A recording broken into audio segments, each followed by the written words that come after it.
하나님 말씀은 요한계시록 8장 1절에서 6절 말씀입니다.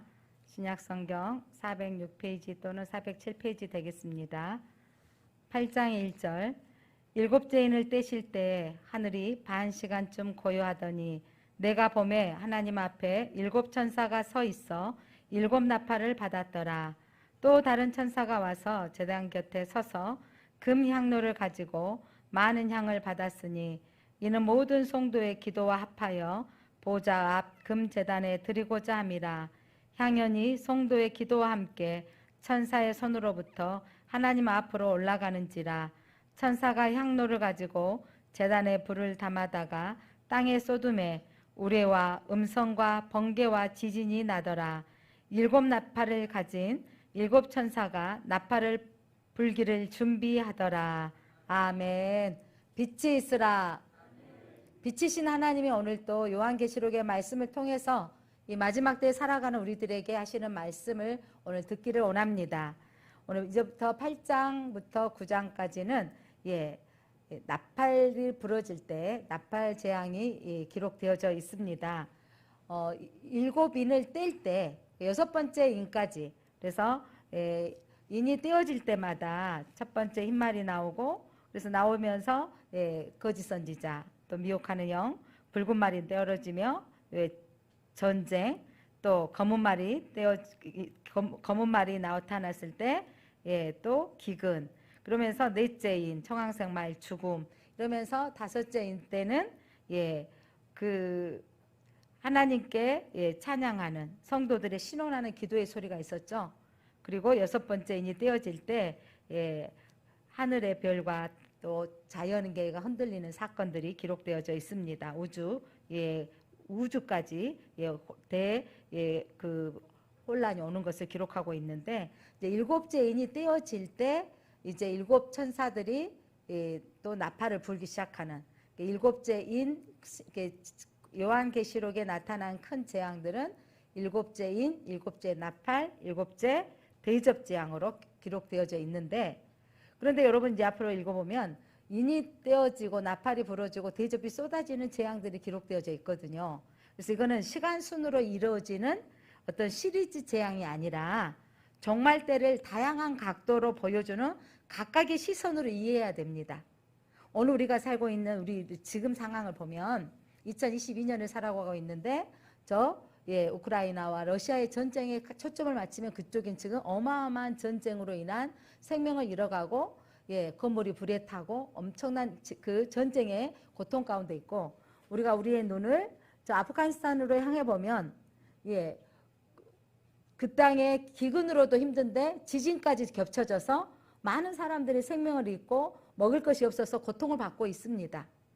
부모가 지진으로 인해서 온 가족들이 죽는데 아이만 남아있는 처절한 상황이 지금도 지구 한쪽에서는 벌어지고 있고, 유럽의 이번 이 열대야로 인하여서 40도가 넘는 41도, 2도까지 이래서 온 국민이 이 더위 가운데 힘이 들고 있죠. 이런 상황들이 어떤 때를 초점을 맞춰서 보고 있는, 그러니까 지금 우주적인 시대에 우리가 그 인공위성이 발사되어져서 각 나라에서 일어나는 것을 실시간으로 볼 수 있는 시대에 우리가 살고 있거든요. 근데 하나님께서 마지막 때에 이렇게 인이 떼어지는 상황들이 마지막 때 이런 많은 재앙들이 올 것이고, 그 다음에 다음으로 오는 것보다는 여러 재앙의 강도가 더 세지는 거죠. 나팔 재앙들이. 그리고 이제 다다음 주에 대접 재앙이 부어지면서, 그래서 여러분 이게 어떤 순차적으로 이루어지기보다는 그 각도에서 마지막 때 일어날 여러 가지 재앙으로 보는 것이 더 타당하다고 생각이 들어집니다. 그래서 예수님께서 이 마지막 인을, 일곱째 인을 떼실 때에 바로 나팔이 부러지는 게 아니고 그 떼실 때 일어나는 상황들이 오늘 기록되어져 있거든요. 그래서 첫 번째로 어떤 일이 일어났냐면 일곱 천사가 나팔을 받아, 그러니까 일곱 인이 떼어지는데 일곱 천사가 나팔을 받는 것이 기록되어져 있습니다. 자, 여러분의 성경 8장 1절 2절 다시 한번 읽어볼까요? 1절 시작. 내가 봄에, 죄송해요, 6장을 펴졌네. 8장 1절 일곱째 인을 떼실 때에 하늘이 반 시간쯤 고요하더니 내가 봄에 하나님 앞에 일곱 천사가 서 있어 일곱 나팔을 받았더라. 그러니까 일곱 인이 떼어지는데 어떤 시각되는 거예요? 나팔을 받는 천사들이 나팔을 받았어요. 7나팔을 받았던. 그런데 1절부터 봤더니 반 시간쯤 고요하더니 어떤 재앙이 임하다가 스톱되어지는 때가 있었어요. 우리 코로나를 경험하면서 역사 이래 이런 일이 없었다라고 하는데 예, 격리되어지고 또 이렇게 학교도 애들 보내지 못할 상황들이 있다가 이제 자유롭게 학교도 가고 또 이런 상황이 벌어져서 아 이게 좀 끝나려나? 라고 하는데 이제는 이미 예측했었죠. 또 다른 변이가 올 수 있습니다. 전염학자들이 예측했던 대로 지금 이제 새로운 변이가 왔는데 그런데 그 변이가 확산 속도가 높지만 지금 또 이렇게 그로 인한 피해는 좀 더 감기보다는 좀 더 강하지만 이전에 코로나보다는 좀 약하다라는 마음에 좀 안도감은 있지만 이렇게 그런데 어떤 폭풍 전야처럼 잠잠해질 때가 있다라는 거죠. 그러니까 재앙이 덮치는데 잠잠할 때가 있는 고요한 어떤 시간. 여기서 반 시간이라는 시간으로 표현되어져 있는데 예, 묵시문학은 일시적인 고요함이다라고 이럴 때 보면 태풍 전야 또 다른 예, 그 재앙이 오기 전에 조용함이 있습니다. 그래서 그렇게 예, 7째 인을 예, 나팔을 받게 되어졌고요. 그 다음에 보니까 둘째로 다른 천사가 많은 향을 받는 거예요. 향을 받아서 보좌 앞에 올라가는데 어떤 향을 받았는지 3절 4절 함께 읽어보겠습니다. 3절 시작. 또 다른 천사가 와서 제단 곁에 서서 금향로를 가지고 많은 향을 받았으니 자 금향로에 금으로 된 향로예요. 뭐냐면 그 향을 피울 수 있는 향로인데 거기에 뭘 담았냐면 향을 받았는데 이게 뭐냐면 이 향로에 다 받은 향이 뭐냐면 모든 성도의 기도와 합하여 보좌 앞 금제단에 드리고자 함이라. 향로에 뭐가 담아져 있습니까? 성도의 기도가 담아져 있습니다. 자, 그 다음 보겠습니다. 4절. 예, 향연이 성도의 기도와 함께 천사의 손으로부터 누구에게? 하나님 앞으로 올라가는지라. 여러분, 재앙이 임하는 그 순간순간 교회가 하는 일이 있습니다.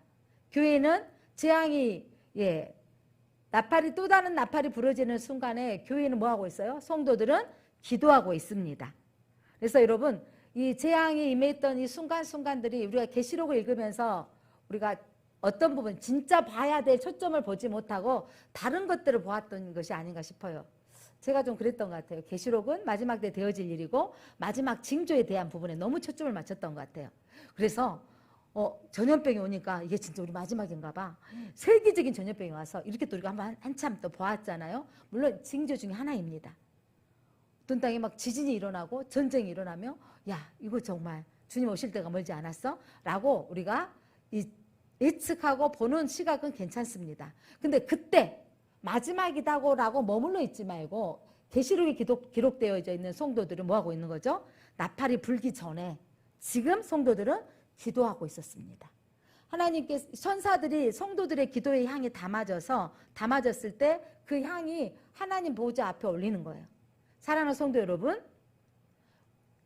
여러분의 기도가 여러분의 향로에 담아져서 하나님 보좌 앞에 올라가는 걸 믿으시기 바랍니다.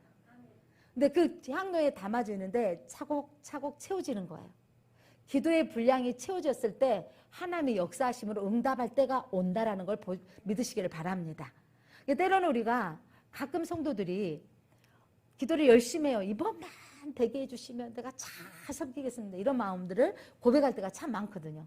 근데 진짜 간절하게 기도했는데 정말 어떤 분은 딱 응답이 되어져서 하나님 함께 하셨습니다 라고 받아들이면 좋은데 어떨 때는 그렇게 간절히 원했는데 응답이 안 되어질 때 하나님은 내 편의 하나님이 아니신 것처럼 생각하는데 이제 여러분 생각을 한번 돌려보실까요? 여러분 기도에 여러분의 이 금대적 금향로에 여러분의 기도가 쌓아지는 거예요. 쌓아져서 어느 순간에 여러분 부어지는 걸 믿으시기를 바랍니다. 자, 오늘 마지막 때의 성도들은 우리가 오늘 무엇을 먹을까 무엇을 입을까에 사로잡히지 않고 하나님의 뜻을 구하는 기도를 해야 할 텐데 라고 오늘 배철 집사님 기도하셨는데 우리의 필요는 무엇을 먹을까 마실까에 기도의 초점을 참 많이 맞추고 있는데 사실 여러분 오늘 이 마지막 때의 성도들이 무슨 기도를 하고 있냐면 여러분 땅의 여러 가지 재앙들을 보면서 여러분 뭘 느끼죠? 땅은 공의롭지 않다라는 거예요. 이번에 윤 대통령이 되었을 때 많은 사람들은 그를 뽑고 지지했던 사람들이 이런 기대감이 있었습니다. 검찰 출신 대통령은 공의로울 거야, 정의로울 거야 라고 그래서 그를 더 밀어줬습니다. 어떤 부분에 더 법적으로 원칙을 가지고 있는 대통령일 거야 라고 미는 사람들이 참 많았다고 생각합니다. 그런데 지금 그의 지지율이 점점 내려가고 있는 건 그가 그의 주변의 사람들을 가까이 지인들로 사람들을 뽑고 세우는 것들을 보면서 사람들은 실망하죠. 직접 뽑은 일은 아니었다 할지라도 행정관을 뽑는데 7급도 아닌데 9급인데 왜 그러냐. 최저임금보다 조금 더 받는다. 이 말은 많은 젊은이들로 하여금 분노를 일으켰습니다. 9급 공무원이 되기 위해서 많은 청년들이 얼마나 지금 매달리고 있는데 어떤 한 사람의 물론 그렇게 특혜를 할 수 있는 한쪽의 편으로 법적으로 되어 있을 부분도 아마 있지 않을까 싶습니다. 그러나 그렇게 말해서는 안 된다는 거죠. 그러면서 그가 지금 정책적으로 하고 있는 모든 분야에서 공평과 정의가 이루어지지 않는 걸 보면서 사람들은 등이 돌리고 있다라고 지금 평론가들은 평가를 하고 있습니다. 여러분, 이번 대통령만의 문제였을까요? 역대 대통령 이래 아니 우리나라만의 문제였을까요? 세계 모든 세상의 지도자들은요 공평할 수 없습니다. 정의로울 수 없는 게 우리 인간이 내 손이 안으로 굳게 되어져 있고 내가 대통령이 된다 할지라도 우리는 그럴 수 있다고 인정할 수 있을 것입니다. 그러면서 우리는 봐야 될 게 뭐냐면 세상의 권세자들, 권력을 잡은 자들은 민심을 알아보고 하는 것 같지만 자기 손에 내 가까이인 측근이 먼저고 내 손이 안으로 굽는다는 거죠. 그러면서 우리가 깨달아야 될 거는 세상은 공평치 않고 정의로울 수 없다는 것을 또 한 번 보아야 되는 것입니다. 그러면서 이 시대를 우리가 바라본 우리는 하나님의 공의와 하나님의 정의가 이 땅에 실현되어질 수 있도록 주님의 나라가 속히 와 주시옵소서. 주님 속히 임하여 주옵소서. 주님 오시옵소서 라고 이 땅의 교회들이 기도해야 되는 것입니다. 세상은 더 악해져 가고 있습니다. 자, 이러면서 우리는 이 땅에 하나님의 공의를 이루소서. 성도들의 기도가 이루어졌을 때 그 기도의 향이 하나님 보좌에 올라갔을 때 쏟아지는 재앙이 오늘 7 나팔의 재앙인 것입니다. 하나님의 심판도 여러분 하나님의 주권 안에 있지만 성도들의 기도가 찼을 때 하나님이 부어지는 걸 믿으시기 바랍니다. 하나 우리 세상의 불합리한 것들을 바라보면서 하나님의 섭리하심에 하나님의 공의가 이 땅에 이루어지도록 기도해야 될 것이며 세상이 힘의 원리로 지배된 세상을 보면서 하나님 약한 자나 강한 자가 함께 공유할 수 있는 어린 아이가 사자굴에 손을 넣고 어린아이의 손에 끌려다니는 사자와 곰들이 있다는 그런 나라가 오도록 하나님의 강자와 약자가 함께 공존할 수 있는 나라가 속히 오게 하옵소서. 이 시대에 우리가 기도해야 될 우리의 기도 제목인 것입니다. 사랑하는 성도 여러분, 계시록을 읽으면서 재앙에 일어날 징조에 초점을 맞추기보다는 그때마다 성도들, 교회는 무엇을 하고 있는지 여러분 7째 나팔이 불기 직전에 하나님께서는 지난번에 14만 4천 이스라엘의 구원 백성 수 선택 백성의 수를 말씀하시면서 천상에 흰옷을 입은 무리들의 모습을 보여주셨습니다. 하나님의 교회는 지키신다는 약속을 붙드시기를 바랍니다. 이게 그리스도인으로 우리 계시록을 보는 눈이 열리시기를 바랍니다. 그래서 우리는 마지막 때에 하나님은 택하신 백성은 지키시고 보호하시며 또한 그들을 구원하시는 약속의 메시지를 붙드시기를 바랍니다. 또한 셋째로 천사가 제단의 불을 기도의 향이 채워졌을 때 하나님 보좌에 올렸을 때 여러분 기도의 분량이 채워졌을 때 그 향로가 땅에 쏟아지는 것입니다. 8장 5절 같이 읽어볼까요? 8장 5절 시작. 천사가 향로를 가지고 제단의 불을 담아다가 땅에 쏟음에 우레와 음성과 번개와 지진이 나더라. 아멘. 천사가 향로를 가지고 하나님 앞에 기도의 분량이 찼을 때 이 불이 땅에 쏟음에 우레와 음성과 번개와 지진이 나더라. 성경을 이게 계시록을 읽으면서 우레와 음성과 번개와 지진은 하나님의 강력한 임재를 상징합니다. 그래서 심판의 가장 주체자는 누구이다? 하나님이신 것입니다. 모세가 시내산에 올라가서 십계명을 받았을 때 여러분 하늘에 우레와 번개와 음성이 있던 걸 기억하십니까? 오늘 계시록에 여러분 읽으시면서 앞으로 이 하나님의 우레와 음성과 번개가 나타날 때가 있습니다. 이 제단의 불이 쏟아졌다라는 것은 소멸하시고 죄를 태우시는 하나님의 공의의 불이십니다. 하나님의 세상에 대한 공의로 심판하실 날이 반드시 옵니다. 자, 하나님이 모든 성도의 기도를 기쁘시게 받으시고 그 응답으로 천사에게 제단의 불을 땅에 쏟게 하십니다.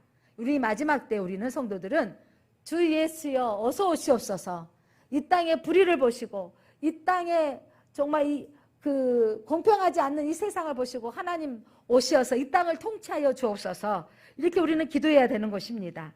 성도의 기도는 역사를 움직이는 힘이 있는 걸 믿으시기 바랍니다.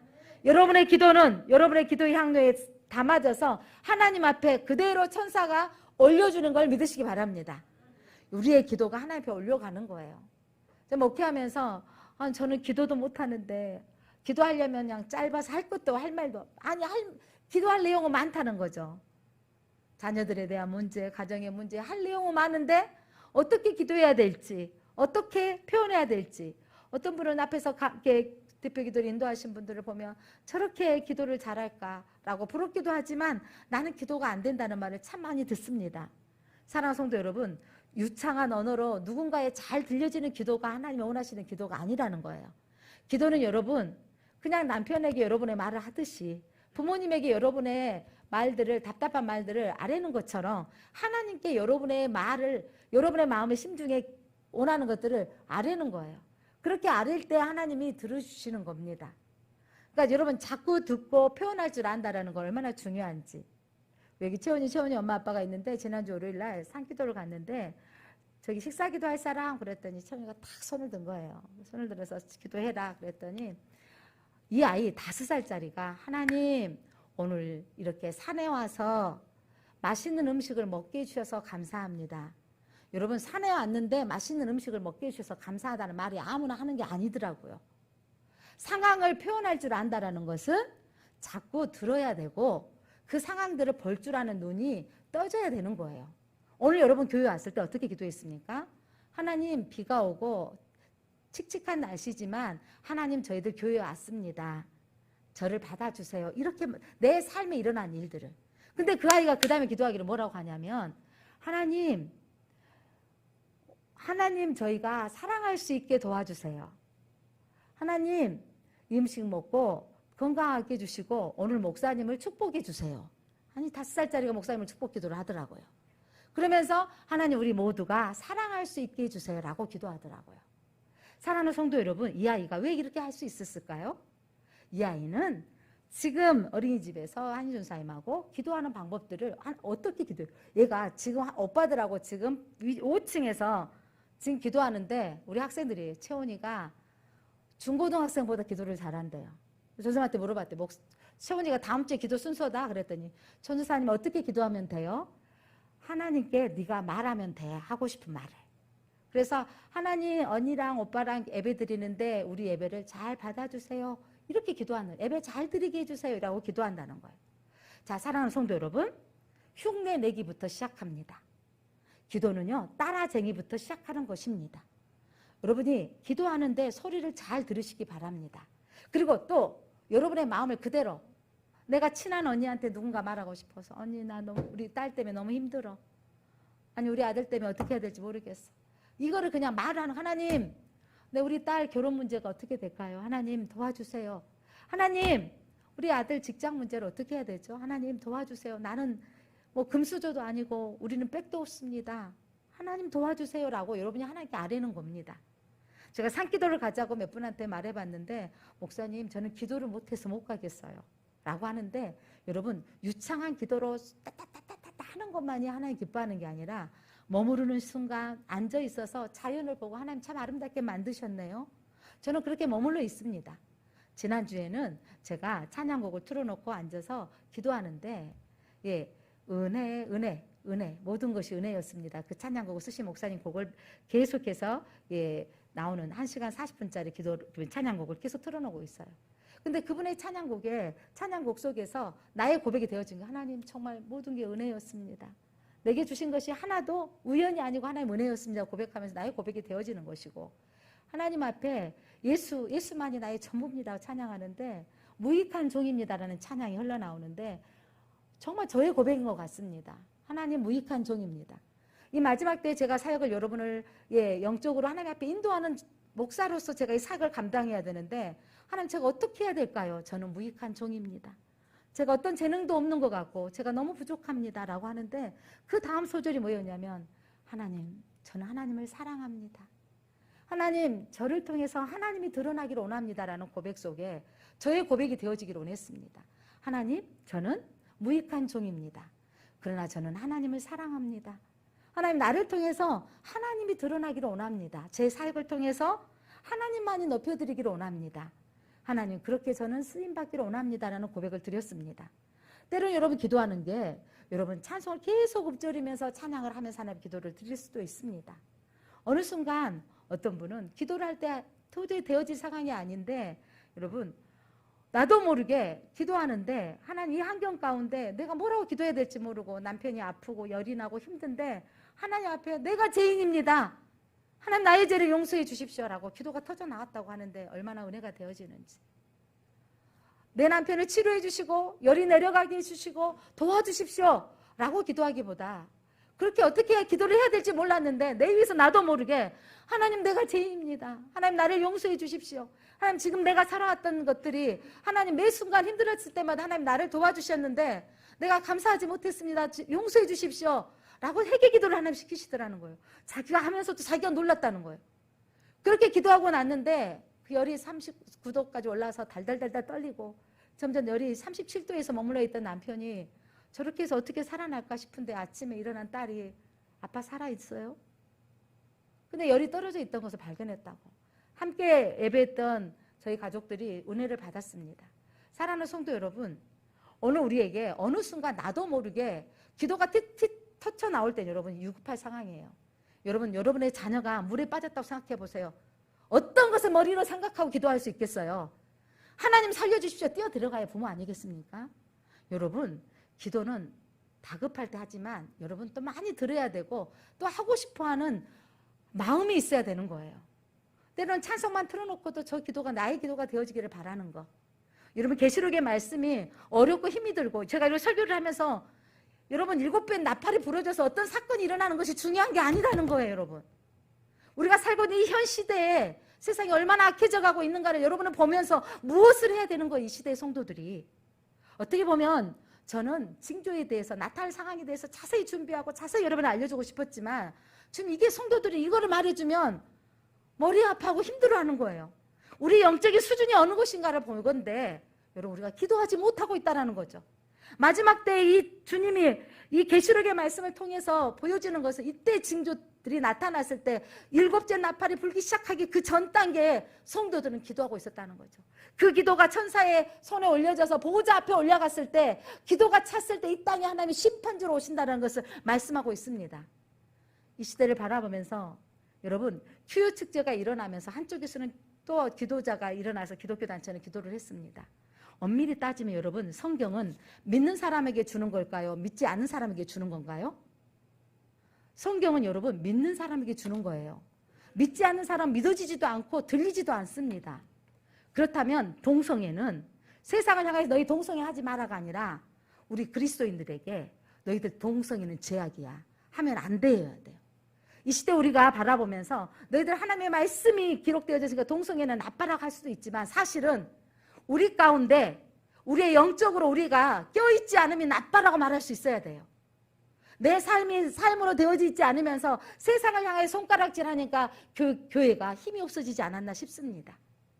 사랑하는 성도 여러분, 오늘 계시록의 말씀에 나타난 이 징조 가운데 성도들의 기도가 올라가서 쏟아졌던 사건들을 통해서 우리는 이 시대를 바라보면서 하나님, 우리 다음 세대 한 사람 한 사람이라도 동성애가 나쁜 것을 알고 빠져들지 않도록 껴있도록 우리가 준비하고 기도해야 되는 것이고, 이 시대의 성공주의, 이 시대에 돈이 우상이 되어 있는 시대에 그것들이 필요 없는 것은 아니지만 그것 때문에 미혹되어져서 첫째 말 흰말처럼 그들이 미혹할 때 빠져들지 않게 하옵소서라고 하는 메시지가 계시록의 말씀이 되어져야 되는 것입니다. 사랑하는 성도 여러분, 우리가 기도는 여러분 내가 유창하게 하는 게 아니라 여러분의 구하는 것들 하나 앞에 아뢰는 거예요. 주님 도와주십시오. 순간순간 앞에 안 되는 거예요. 여러분 진짜 영성 있는 기도는 어떤 기도예요? 설거지를 하면서 이 그릇이 깨끗해진 것처럼 나를 깨끗하게 해 주시옵소서. 청소를 하면서 우리 집이 깨끗하게 되어진 것, 내 제약이 깨끗하게 해 주시옵소서. 마음 가운데 누군가의 싸움을 보면서 하나님, 내가 저렇게 다른 사람에게 불편을 끼치지 않게 하옵소서. 또 지난주 수요일날 예배드리기 전에 식당에 밥 먹으러 갔는데 김밥 나라 그 식당인데 주인이 막 주문이 많이 오는데 청년이 우리 안에서 밥 먹는 사람 밥을 먼저 주니까 불편했나 봐요. 왜 저기를 먼저 주냐? 나는 지금 밖에서 서 있지 않느냐? 그러니까 주인이 그것을 못 기다리냐? 도리어. 그것을 못 기다리냐? 내가 바쁘다 가래 좀 기다리려고 되지 않겠냐? 이렇게 큰 소리를 치는 거예요. 그 분위기가 세야 하는데, 그리고 또 이렇게 다른 배달 손님을 하더니 또 젊은 여자 자매가 하나 있었는데 왜 나를 이렇게 순서를 늦게 주냐 하니까 또 그것을 못 기다리냐 하니까 첫 번째 사람도 나 취소하겠습니다. 카드 찍찍찍 돌아가고, 두 번째 사람도 카드를 취소하고 찍찍 돌아가는 거예요. 근데 묵묵히 일하고 있는 아내 되신 분인 것 같은데 뭔 말을 했다가는 내게 돌아오는 그 화살이 너무 큰 것 같아서 아무 말도 일하지 않는 그 분위기 속에서 제가 밥을 먹는데, 남의 집에서 내가 돈을 지불하고 밥을 먹는데 내가 밥이 입으로 들어가는지 코로 들어가는지 얼마나 불편한지, 상대방을 배려하지 못하는 저분을 한번 보면서 죄송합니다, 조금만 기다려 주십시오, 이 한마디면 그들이 충분히 기다릴 수 있는 사람들, 저는 생각이 들어지더라고요. 사랑하는 성도 여러분, 저는 그분이 예수 믿는지 안 믿는지 모릅니다. 그런데 우리 성도들의 삶이 누군가에게 불편함이 되어지지 않고, 아니 내 모습이, 나도 모르게 내 삶의 기준이 원칙이 되어져서 남에게 아픔을 주고 남에게 피해를 주지 않는가를 점검해 봐야 되겠다, 이런 생각이 들었습니다.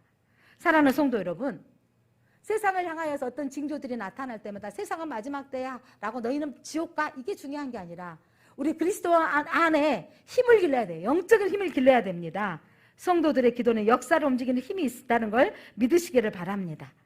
그렇게 셋째 제단의 불을 땅에 쏟아졌을 때 여러분 그렇게 하나님의 역사가 일어납니다. 기도는 차곡차곡 쌓여져서 금제단 위로 올려주고 있습니다. 그래서 하나님이 이렇게 말씀하시죠. 저 여러분에게 기도하기를 쉬지 말라. 내가 지금 기도를 통해 일하고 있다. 하나님은 뭘 통해 일하고 있다고요? 너희들의 기도를 통해 일하고 있다고요. 하나님 도와주십시오. 하나님 우리의 기도를 듣고 일하시는 거예요. 여러분 출애굽기를 들어가 봅시다. 출애굽기에 여러분 요셉을 알지 못한 시대에 애굽에 유대인들이 많아진 거예요. 야곱의 자손들이. 그런데 여러분 두려운 거죠, 세상이. 저들이 우리보다 수가 많아서 우리를 지배하면 어떨까? 아이를 낳지 못하게 하자. 남자들에게 일을 더 시킵니다. 그럼 아이가 생산되지 않을 줄 알고. 남자아이가 태어나면 죽여버려라. 여러분 세상은요 힘으로 제압했지만 그때 이스라엘 백성들이 하나님을 향하여 부르짖었더니 하나님께서 모세를 불러내서 그들을 출애굽하셨습니다. 그때 그 출애굽하는 과정 가운데 10가지 재앙으로 여러분 자연재해의 재앙과 마지막에 사람의 죄, 장자를 죽이는 죄로 그들을 그 애굽에서 풀려나게 하시는 하나님의 역사를 기억하십니까? 계시록은 구원의 책이라고 그랬습니다. 자연재해를 통해서 하나님께서 우리를 돌아오기를 원하시고 마지막 인간의 제약들, 인간을 섬멸시키는 제약 뭐냐면 심판이 있습니다. 그래서 여러분 오늘 이 심판의 이야기들 속에서 천둥, 번개, 큰 지진은요 하나님의 임재를 상징한다고 그랬습니다. 8장 5절에 7째 떼어질 때 하나님 임재하셨고, 계시록 11장 19절에도 7번째 나팔을 불 때 하나님께서 천둥과 번개와 지진 가운데 역사하셨고, 계시록 16장에서 17절 18절에도 7번째 대접이 부어졌을 때 하나님께서 천둥과 번개와 지진으로 세상을 심판하셨습니다. 자, 오늘 첫 번째 천사가 나팔을 불 때 여러분 이 심판이 어떤 땅에 재앙이 내려지는 어떤 재앙이 일어났는지 8장 7절 한번 보겠습니다. 시작. 8장 7절. 첫째 천사가 나팔을 불매 분이 피 섞인 우박과 불이 나와서 땅에 쏟아짐에 땅의 3분의 1이 타버리고 수목의 3분의 1도 타버리고 각종 푸른 풀도 다 타버렸더라. 땅에 여러분 재앙이 임하여서 우박과 불이 나서 태워버리는 것. 지금도 여러분 저 캐나다나 호주나 미국의 큰 땅들은 몇 달씩 뭐냐면 화재가 나면 그 산불이 타는 거. 우리나라도 지난 가을에 그 봄이었죠. 산불로 인한 피해를 받지 않았습니까? 이런 땅에 여러분 재앙이 임하고요. 8장 8절로 9절 보면 바다의 재앙이 임한다 그랬어요. 바다의 재앙. 8절 9절 같이 읽어볼까요? 둘째 천사가 나팔을 부니 불붙는 큰 산과 같은 것이 바다에 던져짐에 바다의 3분의 1이 피가 되고 바다의 가운데 생명 가진 피조물의 3분의 1이 죽고 배들의 3분의 1이 깨어지더라. 바다의 3분의 피의 재앙처럼 피로 바꿔진다는 거, 생명이 살 수 없는 상황이 되어진다는 거죠. 그리고 바다의 피조물, 물고기들이 3분의 1이 죽고 심지어 배도 3분의 1이 깨지더라. 이런 재앙들이 계속 되어질 거라는 거죠. 셋째 천사가 나팔을 불 때 강물이 내린 재앙은 횃불같이 타는 큰 별이 하늘에서 떨어져서 강들의 3분의 1과 물샘이 떨어지는데 물의 3분의 1이 쓴쑥이 되며, 쓴쑥은 뭐냐, 쓴물이 되므로 많은 사람이 죽는 것이 기록되어지고 있습니다. 그러니까 마지막 때 여러분, 또 지금 이제 저 아프리카에는 물이 어떻게 돼버렸어요? 먹을 물이 없이. 그래서 몇 킬로까지 가서 물 하나를 길어오면 흙탕물이고 그 물을 먹고 있는 이런 그 재해가 일어날 것을 말씀하고 있습니다. 자, 넷째 천사가 나팔을 불 때 여러분 해달 별들이 타격을 받는다 그랬어요. 1월 성신의 타격을 받고, 예, 빛이 뭐냐면 어두워지니 낮에 3분의 1을 비춤이 없어졌고 밤도 그렇게 되리라. 그래서 빛이 출애굽기에 어둠이 재앙이 임했던 거 기억하십니까? 그러니까 여러분 주님이 오시기 전에 일어날 재앙 가운데 자연계의 재앙이 임할 것이고, 그래서 첫 번째부터 네 번째 나팔을 불 때는 자연을 대상으로 벌어지는 재앙, 출애굽기의 재앙을 모티브로 드러나고 있습니다. 다섯 번째부터 여섯 번째 나팔은 여러분 사람을 대상으로 벌어지는 재앙이 쏟아지는데, 예, 9장에 나타납니다. 자, 9장에 1절 보니까 다섯 번째 재앙, 다섯 번째 천사 나팔을 불 때 9장 1절 한번 읽어볼까요? 시작. 다섯째 천사가 나팔을 불매 내가 보니 하늘에서 땅에 떨어지는 별 하나가 있는데 그가 무저갱의 열쇠를 받았더라. 자, 하늘에서 떨어지는 별, 이게 뭐냐면 사단이다라고 하는데 무저갱의 열쇠, 지옥의 열쇠를 받은 자예요. 자, 무저갱은 성경에 음부, 수월, 바닥이 없는 구덩이, 지옥을 상징합니다. 지옥을 말하고 있습니다. 자, 그렇게 나타난 그 무저갱에서 뭐가 올라오냐면 황충이 올라온다 그랬어요. 황충은 뭘 상징하냐면 여러분, 예, 사단이 부르고 있는 종들이에요. 사단이 부르고 있는. 자, 황충이 연기 가운데로부터 올라오매 3절 보니까, 예, 큰 하덕에 연기가 올라오매. 그러니까 황충은 메뚜기거든요. 그러니까 부리는 영들이 표현하고 있어요. 그렇게 많은 메뚜기 떼들이 올라와서 정갈의 권세가, 정갈이 물어뜯으면 어때요? 사람이 독이 들어가고 죽게 되잖아요. 그렇죠. 사람의 영혼을 뜯는 거죠. 뜯는 그런 재앙이 올 것을 말씀하고 있습니다. 그런데 그렇게 황충이 물어뜯으면 죽어야 되네. 죽고 싶어도 죽을 수 없는 상황. 9장 5절 보니까 그러나 그들을 죽이지 못하게 하시고 5달 동안 괴롭게만 하게 하시는데 그 괴롭게 함은 정갈이 사람을 쏠 때에 괴롭게 함과 같더라. 중요한 뭐냐면 정갈이 사람과 쏜 것 같지는 괴로운데 죽지 못하는, 죽고 싶으나 죽을 수 없는 그런 고통이 따른다는 거죠. 5달이라는 것은 여러분 재난이 계속 되어지는 게 아니고 어느 한정된 시간 동안, 예, 그렇게 재난이 온다라는 것입니다. 하나님은 그렇게 한정된 시간을 통해서 여러분 한 사람이라도 주께로 돌아오기를 원하십니다. 회개하기 이르기를 원하십니다. 지금이 바로 주님 오시기 전에 주께로 돌아와야 할 때입니다. 어떤 사람은 나는 잘 살고 평안하니까 뭐 직장도 안정적이고 문제가 없어, 자녀들은 공부도 잘하고 일하는데 하나 인생에 문제가 없어, 교회를 다니는데 기도할 곳이 없다라는 부분들로, 여러분 그게 내가 마음을 내 환경에 국한되어져 있기 때문입니다.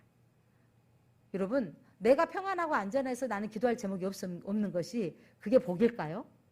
여러분 하나님은 너를 사랑하는 것처럼 이웃을 사랑하라고 말씀하셨고 이웃을 향하여 보기를 원하시는 거죠. 우리 믿음의 형제들 가운데 아프고 고통받고 있는 영혼들을 기도하고, 한 사람 이 시대에 정말 제약이 간영하는, 정말 교회 축제를 하면서 자기들의 성생활을 인정해달라, 동성애, 하나님을 배반하는 동성애를 하면서 자기들이 인정해달라는 이 영향력이 많은 사람들이 그러면 어때? 라고 받아들이는, 그러면서 그렇게 그 영향력이 교회 안에도 은밀하게 들어와서 악영향을 끼칠 수 있다는 겁니다. 여러분 제약이 죄인지도 모르고 계속 둔감해져 버리지 않도록 우리는 깨어 있어야 돼요. 그러니까 교회 안에도 여러분 세상의 정치가 들어와서 교회도 정치법으로 하고 있는 이런 부분들이 하나님의 법으로 통치하지 않냐고, 그렇다면 그것도 문제 있다라는 것이죠. 사랑하는 성도 여러분, 이 어둠의 시대에 우리가 해야 될 거는 하나님의 교회가 기도하고 믿지 않는 한 사람이라도 주께로 돌아와서 하나님께서는 구원의 수가 찼을 때 주님의 심판의 날이 오고 성도의 기도가 채워졌을 때 하나님의 쏟은 역사가 일어나는 것을 믿으시기를 바랍니다. 9장 6절 그 날에는 그 고통의 때에는요 사람들이 죽기를 구하여도 죽지 못하고 죽고 싶으나 죽음이 그들을 피하리로다. 그렇게 고통이 따르는데 여러분 지옥은 영원토록 죽고 싶으나 죽을 수 없는 곳이고 피할 수 없는 것인 것입니다. 그러기 때문에 이 땅에 우리가 하나님께서 심판의 날이 오기 전에 우리가 하나님의 나라를 바라보고 구하고 한 사람이라도 구원해야 될 때인 것입니다. 다시 한번 이 항충들은 메뚜기 떼들을 말하는데 항충의 재앙들 우리 구약에 보면 많이 나오죠. 이거는 사탄의 수하, 사탄이 다스리고 있는 부하들인 것입니다. 9장 11절에 이들을 뭐라고 표현하고 있는지 보겠습니다. 여러분 9장 11절 한번 읽어볼까요? 그들에게 왕이 있으니 그러니까 황충들의 왕이 있다. 이거는 바로 사단이라는 거죠. 왕이 있으니 무저갱의 사자라. 사자라는 것은 뭐죠? 왕이란 말이에요. 무저갱의 지옥의 왕이다. 히브리어로는 그 이름이 뭐고? 아바돈이요. 헬라어로는 그 이름이 아볼루온이라. 이렇게 한마디 기록되어져 있는데 이건 뭐냐면 파괴자다라는 뜻을 가지고 있어요. 그러니까 사단은 파괴자입니다. 근데 예수 그리스도는 생명이고 살리는 자인 걸 믿으십니까? 여러분 이게 하나님의 뜻인지 사단의 뜻인지 구별하기 어렵다면 이렇게 생각하면 돼요. 살리는 일인지 죽이는 일인지.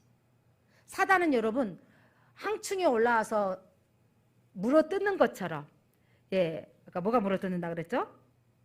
정갈에 물어뜯는 것처럼 물어뜯는데 해하는 것. 그렇게 해해해서 미혹시키는 거죠. 그런데 여러분 죽고 싶어도 죽지 못하는 그런 고통 가운데 있는 근데 사단은 우리를 물어뜯고 해하고 그러니까 여러분 마지막 때일수록 그렇게 물어뜯고 해하는 게 뭐냐 이단의 영들이 들어와서 대한민국의 이만희가 저럼 신이라고 이제 할아버지 더 돼가지고 말도 발음이 안 되는데도 불구하고 구세지라고 믿고 있는 어리석은데 왜 근데 여러분 이 항충들이 하는 일이 있어요. 어떤 자를 물어뜯는 줄 아세요? 입맞지 않는 자. 입맞지 않는 자라면 하나님의 영이 없는 사람이 이단에 빠지는 거예요. 여러분 그들이 미혹하고 있는 건 여러분 이단이 와서 이만희를 믿자라고 하는데 정명석이를 믿자 하는데 그게 아니다고 해야 된다니까요. 가짜인 걸 분별할 수 있어야 돼요. 자, 그들이 메뚜기 떼 온 천하를 황폐케 하고 파괴하는데 여러분 그들이 어떻게 하는지 자 그들이 입맞지 않는 자를 물어뜯게 하는 거죠. 그렇게 해서 미혹시키는데 여러분 영적으로 깨어있는 사람 믿음의 사람들은 그것이 가짜인 것을 분별하고 미혹당하지 않도록 우리는 깨어서 기도해야 되는 것입니다. 자, 여섯째 천사가 나팔을 불 때 무슨 일이 일어나냐면 자 9장 13절 16절 한번 보겠습니다. 13절 여섯째 천사가 나팔을 불매 내가 들으니 하나님 앞 금제단에 네 뿔이 한 음성이 나서 그러니까 뭐냐 심판 하나님 앞에 금제단에 이 심판의 천사가 있습니다. 자 14절 나팔 가진 여섯째 천사가 말하기를 큰 강 유브라데에 결박한 네 천사를 놓아주라. 그동안 심판하고 있는 결박되어 있어요. 그런데 그들을 놓아주라 이 말이죠. 네 천사가 놓이니 이제 심판이 임하였어요. 그들은 그 년 올 시에 이르러 사람의 맷을 3분의 1을 죽이기로 준비된 자들이라. 근데 그들이 누구냐면 마병대 수는 2만만이니 2만 곱하기 만을 곱했더니 2억이요. 그들의 수를 들었노라. 어마어마한 군대가 사람들을 멸하는 전쟁이 어마어마한 전쟁이 올 것이다 라고 예측하고 있습니다. 사랑하는 성도 여러분 여섯째 나팔이 부어질 때 그러니까 또 그 인이 떼어질 때도 마찬가지였죠. 그때도 전쟁으로 인한 기근이 올 것이다 라고 예측했는데 그래서 인나팔 대접 재앙들은 그 마지막에 일어날 많은 재앙들에 대한 측면에서 바라보고 있는 모습들입니다. 그런 재앙들 우리에게 올 것을 우리는 예측해야 되는 것입니다. 오늘 15절에 그 해, 그 달, 그 날은 하나님께서 지정하신 날입니다. 여러분들이 지금 앞으로 이제 어떤 1925년 몇 월 며칠 이건 다 가짜인 거예요. 하나님이 우리나라 지금 1999년도에 다미선교에서 난리를 폈지 않습니까? 가짜였습니다. 여러분 이 날은 하나님께 속한 것입니다. 오늘 나팔 재앙을 여러분 쭉 각 여섯째 나팔까지 부러지면서 이 말 자연의 재화와 인간의 전쟁으로 생명의 재해 또 영적으로 미혹당하는 이 재난들을 우리가 보았습니다. 중요한 것은 이런 재난과 어떤 이 엄청난 재앙들에 초점 맞추기보다 오늘 우리 교회는 어디에 초점 맞추자고요? 기도하는 데 초점을 맞추자고요. 자, 우리가 살아가는 우리 성도들이 이 마지막 때 살아갈 때 우리가 영으로 살아나기를 원하십니까? 그렇다면 우리가 기도해야 된다는 것입니다. 예, 기도의 자리에 여러분, 그래서 예배를 자꾸 나와야 기도의 자리에 들어가는 거고 기도할 수 있어진다는 것입니다.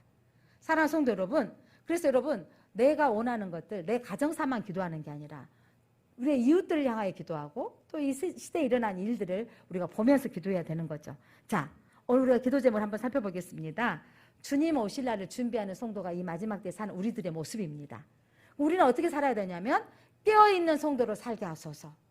우리가 이 마지막 때 징전 우리하고 일어날 재난과 환난 때문에 우리가 아프고 우리도 고통받을 수는 있지만 죽어도 천국이고 살아도 천국인 걸 믿으십니까? 그러다 우리가 영적으로 깨어있어야 되는 거예요. 우리가 살고 있는 이 시대는 여러분 어둠과 빛이 공존하는 우리 세상 속에 살고 있습니다. 지금 우리는 빛이신 성도들이 살고 있지만 세상은 점점 더 어두워져서 공평과 정의가 이루어지지 않고 힘의 원리로 빼기 좋으면 되어지는, 줄이 잘 서면 되어지는 이런 시대에 우리가 불합리한 속에서 살고 있습니다. 어딘들 깨끗한 데가 드문 거예요. 운동계에도요, 제가 아는 목사님이 아들이 야구를 하는데 야구 선수로 좀 훈련받고 싶은데 중학교 고등학교로 가는데 중학생들 고등학교로 가는데 고등학교 가는 것 하나도 여러분 감독한테 잘 보이지 않으면 어떤 고등학교를 가느냐 뭐 있잖아요. 잘하는 고등학교. 그거에 따라 인생이 또 바꿔지는데 그것도 만만치 않다라는 거예요. 세상은 누구의 줄에 누구의 인정받고 사느냐 이런 이 속에 정말 줄 없는 인생들은 무엇이냐라고 이 공평치 못한 세상에 살고 있습니다. 그때 우리는 이 어둠과 빛이 공존하는 세상에 살고 있는 우리는 세상과 구별되어져서 그래도 어떻게 살아야 되는 거죠? 믿음으로 우리가 살아가는 것이 미련해 보이지만 그것이 바로 영적인 길인 것입니다. 그래서 오늘도 우리가 우리의 자녀 세대들이 이 어둠의 시대에 하나님의 말씀대로 살아가게 하옵소서 이렇게 기도해야 되는 것입니다. 또한 밤이 깊고 낮이 가까워졌으니 우리가 사는 이 시대는 점점점 갈수록 들어오는 정보들은요 재난과 기근과 여러 가지 힘든 전쟁의 소식이 들어오게 될 것입니다. 전염병의 소식들은 더 많이 오게 될 것입니다. 그때 밤이 깊고 낮이 가까워졌으니 이제 아침이 가까워지고 있습니다. 어둠을 벗어버리고 우리 그리스도인들은요 빛의 갑옷을 입고 거룩한 백성으로 살아가야 되는 것입니다. 그러니까 우리가 어떻게 살아가는 거? 세상의 문화를 따라가지 아니하고 믿음의 길로 서게 하옵소서. 그 길이 정말 참인 것을 알게 하옵소서. 그렇게 나아갈 때 손해인 것 같지만 하나님의 능력으로 사는 것이 되는 것입니다.